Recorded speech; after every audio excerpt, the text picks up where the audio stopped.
Alhamdulillah, alhamdulillahilladzi an'ama 'alaina bi ni'matil imani wal islam.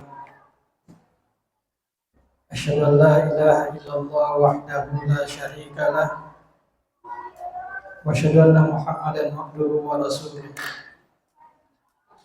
Allahumma shalli wa sallim ala hadzal nabiyil karim wa rasulil azim. Sayyidina Muhammadin wa ala alihi wa sahbihi ajma'in. Allah Ta'ala fil Qur'anil Karim wa huwa asdaqul qailin. A'udzu billahi minasy syaithanir rajim. Bismillahirrahmanirrahim. Inna a'tainakal kautsar fasholli li rabbika wanhar. Inna syani'aka huwal abtar. Shadaqallahul azim. Wa nahnu ala dzalika minasy syakirin wasyahidin. Walhamdulillahi rabbil alamin. Hadirin sidang jamaah Jumat yang berbahagia, marilah kita selalu mengulang-ulangi kesyukuran kita kepada Allah Subhanahu wa taala. Sampai pada saat ini kita masih diberikan berbagai macam nikmat yang tentu tidak bisa kita hitung-hitung berapa banyak. Salawat dan salam kehadiran junjungan Nabi besar Muhammad sallallahu alaihi wasallam,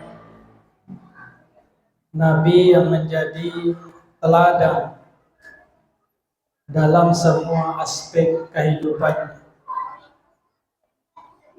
Hadirin yang berbahagia, pada kesempatan ini perkenankan saya membawakan sebuah judul khutbah, yakni semangat berkorban dan implikasinya dalam kehidupan sehari-hari. Hadirin yang berbahagia, ketika kita berbicara masalah kurban, pada hakikatnya ini adalah sejarah yang panjang. Kenapa disebut dengan sejarah yang panjang? Karena sejak Nabi Adam alaihissalam sudah ada yang disebut dengan kurban. Ketika Nabi Adam alaihissalam diperintahkan oleh Allah supaya anaknya berkorban, watlu alaihim naba banai Adam bil haqq yang qarraba qurbanan, dan seterusnya. Kabil dan Habil diperintahkan untuk berkorban, tapi ternyata salah satu di antara keduanya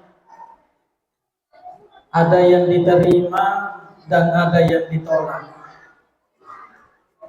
Kabil ditolak korbannya oleh Allah Subhanahu wa taala, sementara Habil diterima korbannya oleh Allah Subhanahu wa taala. Karena Habil dia mengorbankan sesuai dengan apa yang diharapkan oleh Allah Subhanahu wa taala dan disertai dengan keikhlasan kepada Allah Subhanahu wa taala.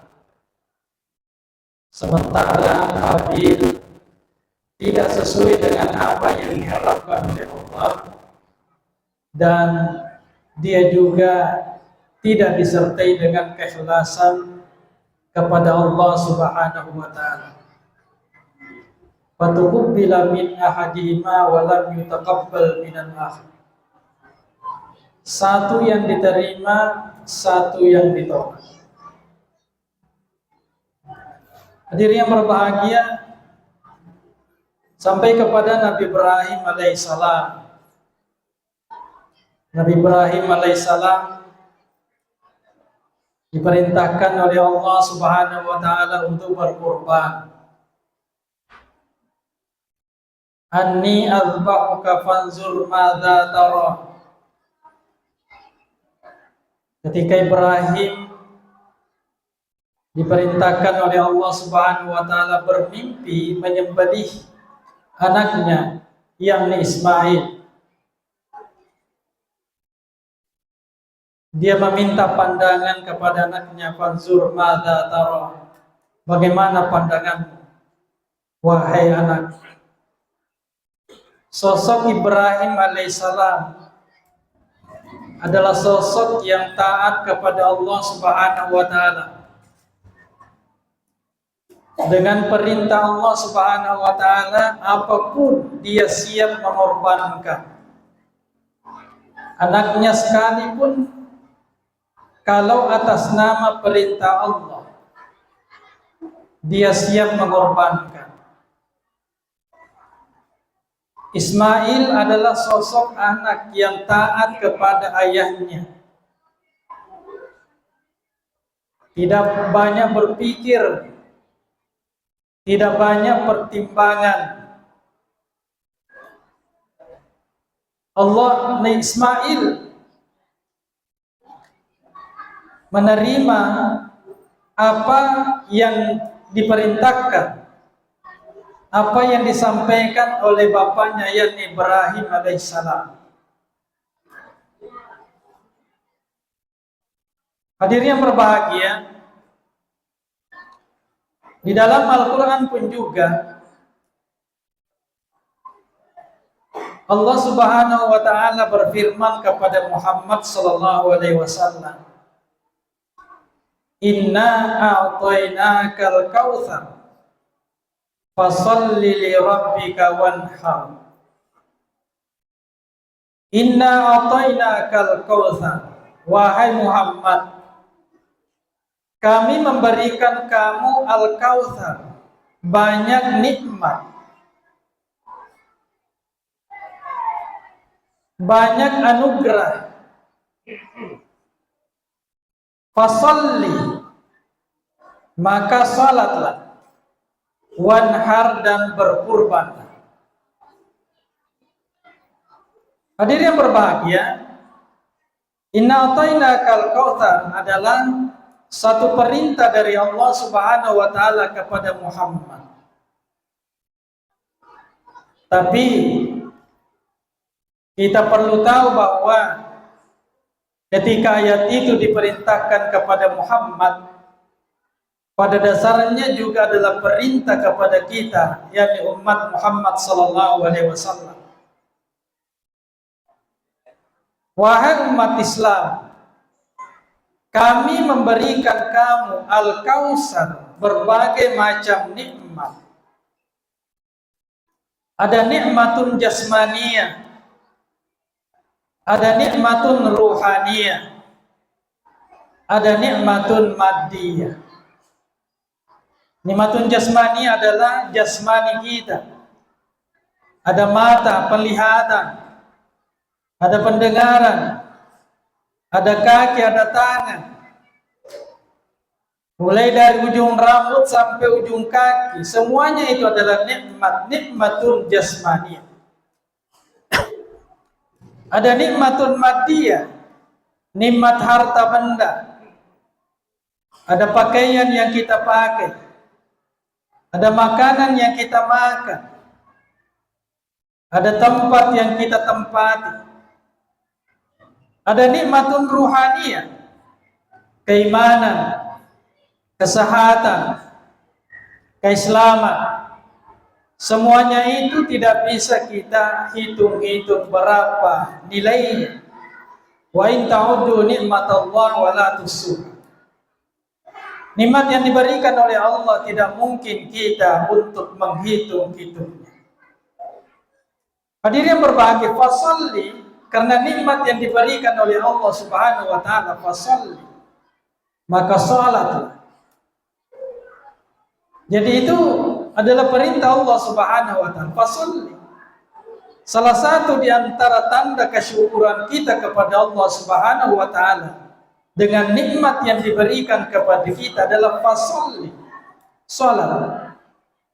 Tapi salatnya apa? Li rabbi, Tidak ada lain karena Allah Subhanahu wa taala.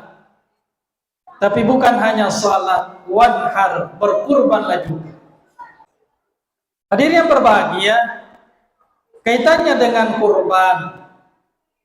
Kalau Nabi Ibrahim alaihissalam adalah sosok seorang ayah yang sangat taat kepada Allah Subhanahu wa taala.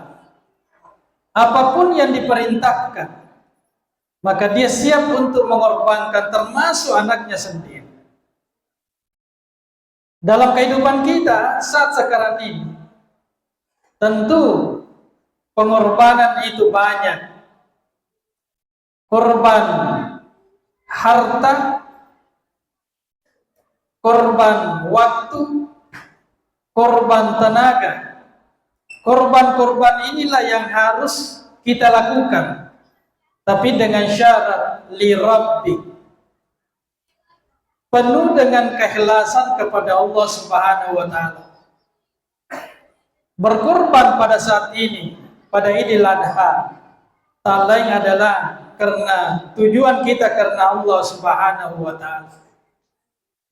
Karena segala sesuatu tanpa dilandasi dengan keikhlasan kepada Allah Subhanahu wa taala, saya yakin dan percaya pasti tidak akan diterima oleh Allah Subhanahu wa taala.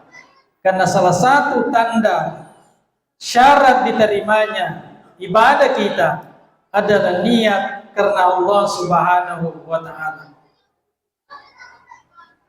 Berkorban, hadir yang berbahagia, apakah kurban dengan harta sebagaimana yang insya Allah akan dilakukan oleh sahabat-sahabat kita pada Idul Adha nanti,